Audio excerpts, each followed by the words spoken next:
जो शब्दों का रमेश बिधूड़ी ने जो इस्तेमाल किया है वह सारा का सारा चाल और चरित्र भारतीय जनता पार्टी और आरएसएस के लोगों पर लागू होता है। एक तरफ जो है भाजपा के सांसद जो रमेश बिधूड़ी हैं 1992 से पहले यह जो दिल्ली का जाना माना रेड लाइट एरिया है जिसे जर्लिन बर्लिन रोड और साथ में जीबी रोड कहा जाता है, वहाँ पर यह भड़ुआगिरी का काम करते थे। इतनी उसकी हिम्मत और रमेश बिधूड़ी की कटुआ मुल्ला भड़ुआ आतंकवादी उग्रवादी कहने के साथ साथ जो है बताए कर के बाहर निकलो तो बताते हैं, यानी गुंडई की भाषा बोल रहे हैं, आतंकवादियों की यह भाषा बोल रहे हैं। तो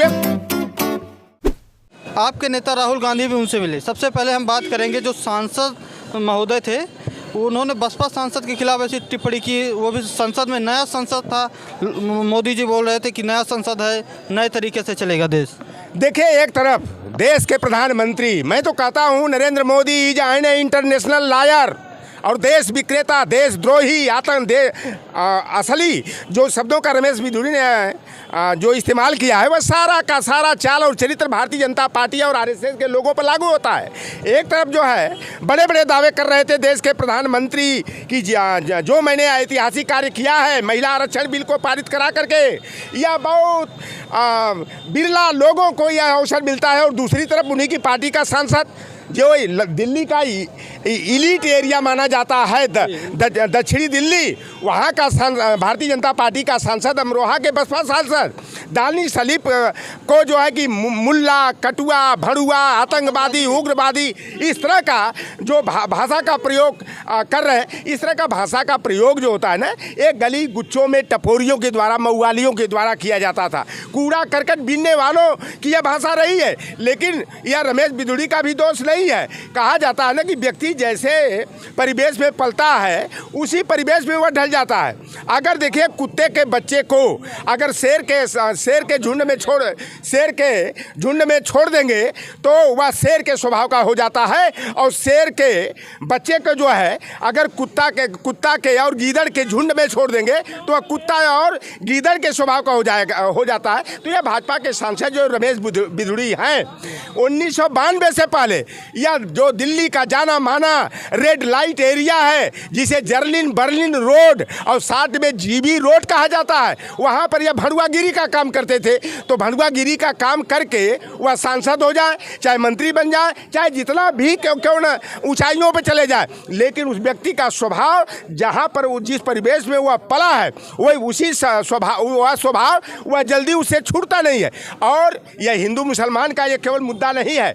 दानिश अली को केवल मुसलमानों ने सांसद बना करके मुसलमानों की रहनुमाई के लिए नहीं भेजा है, वहाँ पर बसपा के सांसद दानिश अली को वो अमरोहा के हिंदू और मुसलमानों ने समाजवादी पार्टी से भी करके सपा और बसपा का गठबंधन से वो उम्मीदवार थे और जिता करके भेजा है। लेकिन जिस तरह से बताइए रमेश बिधूड़ी की यह गुंडई, यह आतंकवादियों की भाषा अपने बोल रहे हो और दूसरे को आतंकवादी उग्रवादी बता रहे हो, मुल्ला शब्द का इस्तेमाल कर करके आखिर ये जो है रमेश बिधूड़ी किस तरह का चरित्र प्रस्तुत करना चाहते हैं। कांग्रेस नेता राहुल गांधी की सदस्यता रद्द हो गई थी कुछ दिनों के लिए, उन्होंने मोदी शब्द को लेकर उनके ऊपर कार्रवाई हुई थी।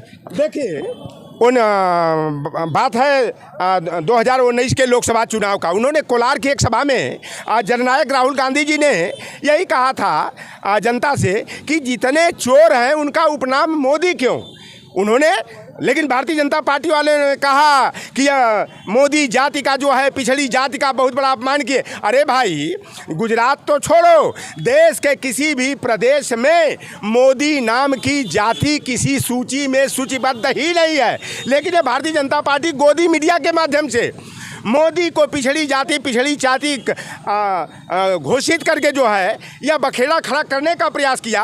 राहुल गांधी जी की त्वरित कार्रवाई करते हुए सूरत की निचली अदालत के द्वारा उनकी सदस्यता को खत्म, 2 साल की सजा सुना दी गई और 12 घंटा के अंदर सदस्यता को समाप्त कर दिया गया और 24 घंटा के अंदर उनको 12 तुगलक लेन से बाहर निकाल घर से बाहर कर दिया गया। तो ये रमेश बिधूड़ी ने जिस तरह से दानिश अली भाई पर जिस तरह से ओछी हरकतें किया है और संसदीय अमर्यादित भाषा का प्रयोग किया है, यह अत्यंत अशोभनीय है, शर्मनाक है। इसकी जितनी भी निंदा की जाए वह बहुत ही कम है। आपके पार्टी सुनिए, आपके पार्टी के नेता राहुल गांधी ने जैसे उन्होंने रमेश बिधूड़ी ने उनके ऊपर अमर्यादित टिप्पणियाँ किया। राहुल गांधी का एक ट्वीट आता है कि हम नफरत के बाजार में मोहब्बत की दुकान खोल रहे हैं। दानिश अली के साथ फ़ोटो खिंचाकर उन्होंने अपलोड किया सोशल मीडिया। देखिए, कांग्रेस पार्टी जो है सबको साथ लेकर के चलने वाली पार्टी रही है। अगर सबको साथ लेकर के नहीं चली होती तो देश जब आज़ाद हुआ, जब 15 अगस्त 1947 को सत्ता का हस्तांतरण हुआ और देश में सुई तक नहीं बनती थी, लेकिन कांग्रेस पार्टी की दूरदर्शिता ने जो है कि देश को तरक्की के मार्ग पर ले गई, खाद्यान्न के क्षेत्र में भारत को आत्मनिर्भर बनाया और विश्व की तीसरी महाशक्ति बनाया। और आज भारतीय जनता पार्टी अपने को राष्ट्रवादी कहती है और जिस तरह का बयान उनके सांसद ने दिया है, उस सांसद को सार्वजनिक रूप से माफी मांगनी चाहिए। देश के प्रधानमंत्री नरेंद्र मोदी जी को और देश के गृह मंत्री अमित शाह के साथ साथ भाजपा के राष्ट्रीय अध्यक्ष जेपी नड्डा को जो है देश की जनता से सार्वजनिक रूप से माफी मांगना चाहिए।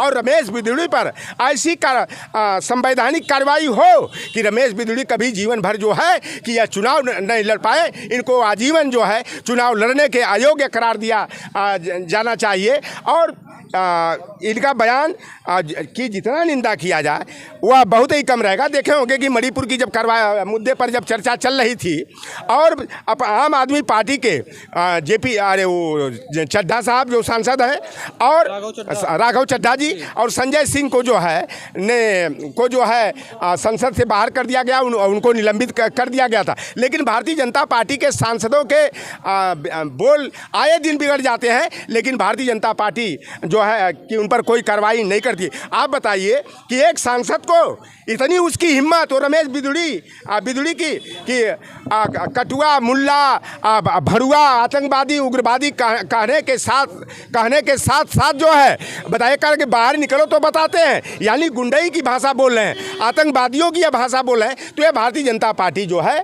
नफरत की राजनीति कर रही है। और यह बयान जो दिया गया है वह हिंदू और मुसलमान करने के लिए सारे मामले को जो है हिंदू मुसलमान में नफरत पैदा करके ये 2024 में चाह रहे हैं कि हमारी बैतरणी पार और चुनावी नैया पार हो जाएगी। तो इंडिया गठबंधन बन गया है। यह भारतीय जनता पार्टी जो बौखलाई हुई है, इसके पिछवाड़े जो मिर्ची लगी हुई है, यह 2024 में अली बाबा 40 चोरों का जो गिरोह है, non democratic alliance national leadership of Adani, ये अली बाबा 40 चोरों के गिरोह की विदाई होगी। और देश में मोहब्बत की दुकान चलाने के लिए और देश को तरक्की के मार्ग पर ले जाने के लिए, विकासवादी सोच पैदा करने के लिए जो है इंडिया की सरकार बनेगी। लाख कवायद कर ले भारतीय जनता पार्टी। वो चुनावी झांसा देने के लिए महिला आरक्षण बिल पास कर दिए। बताओ, जो काम तुरंत होना नहीं है, ये भारतीय जनता पार्टी ने झूठ है केवल लोक लुभावन या जो है बिल पास किया है। 9 मन गेहूं होई न राधा गौना जई हैं। अरे भैया, जब जनगणना नहीं कराओगे तो महिलाओं को आरक्षण कोटा कहाँ से दोगे?